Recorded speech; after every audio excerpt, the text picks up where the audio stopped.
Iditarod dogs test positive for opioid painkiller, but musher will go unpunished. Doping in athletics has been a problem for decades, but usually it's limited to human races. This month, however, the Iditarod Trail Committee confirmed in a pair of statements that for the first time in its storied history, the annual Alaskan dog sled race that travels nearly 1,000 miles from Anchorage to Nome wasn't run cleanly. Several dogs from a single mushers team tested positive for the drug tramadol, a class 4 opioid pain reliever that's available by prescription only in pill, liquid, suppository and other forms. It's unclear how the dogs ingested the medication, or even if the musher, who the statement does not name, intentionally administered the drug to the dogs. In consultation with legal counsel, the ITC Board of Directors determined that the ITC would likely not be able to prove intent, the committee said in a statement, confirming the musher will go unpunished and remain eligible to compete in the race next year. Cell phones at the Iditarod? The race, like Alaska's climate, is changing. In an attempt to explain themselves, the musher, who identify themselves only as Musher X, penned a 7-paragraph letter to their fellow competitors explaining what happened. The letter, obtained by the Alaska Dispatch News on Thursday, was distributed to the mushers by Wade Mars, the president of the Iditarod Officials Finishers Club. In the letter, Musher X denies allegations that they administered the drugs to the dogs and repeatedly offered to submit to a polygraph, and complied fully with all requests. The letter also stated the drug was likely given after the team finished the race based on what Musher X says they were told were the levels of the drug found in the dog's system. Accordingly, Musher X was determined unlikely to have administered a drug to their own dogs, the letter continued.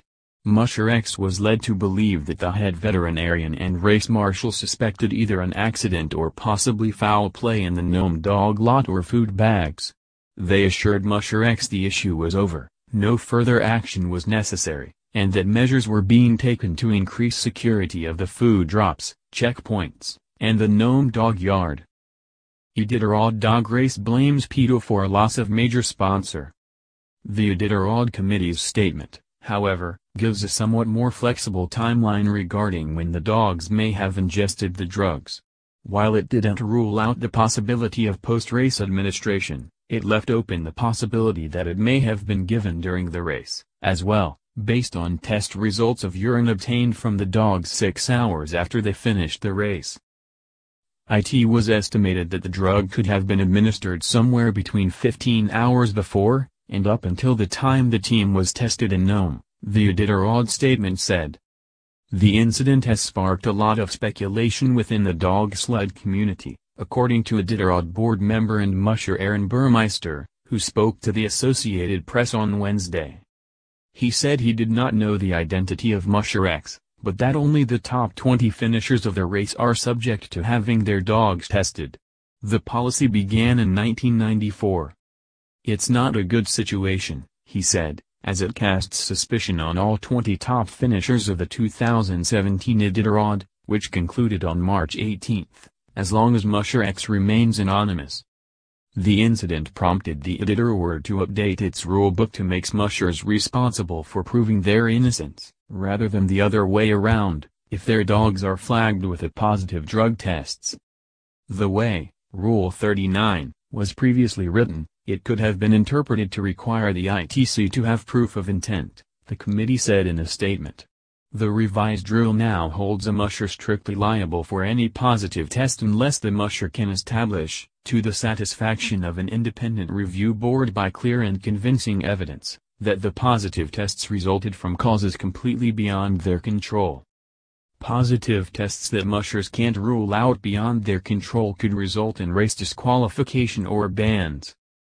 Once upon a time, poodles raced in the Iditarod. They weren't half bad. The Iditarod as we know it began in 1973 when the race traveled long distance to Nome, where it now finishes every year. Organized by Joe Reddington, the race was meant to highlight sled dog culture and the dogs themselves, Alaskan Huskies, whose use was waning in the face of modern snowmobiles. Reddington also wanted to preserve the history of the Iditarod Trail, which extends between Seward and Nome and was previously used as a main freight route. The 2018 Iditarod is scheduled to kick off on March 3. All but 7 of 2017's top 20 finishers are signed on to race again next year. Read more. Women's cycling advocates disappointed after Tour de France reverts la course to one day. Pole dancing in the Olympics. International Sports Federation recognition helps pave the way. Oakland A's lead effort to rebuild young fans' MLB collection after it's destroyed by wildfires. Curlers upset with American Airlines after agent allegedly denies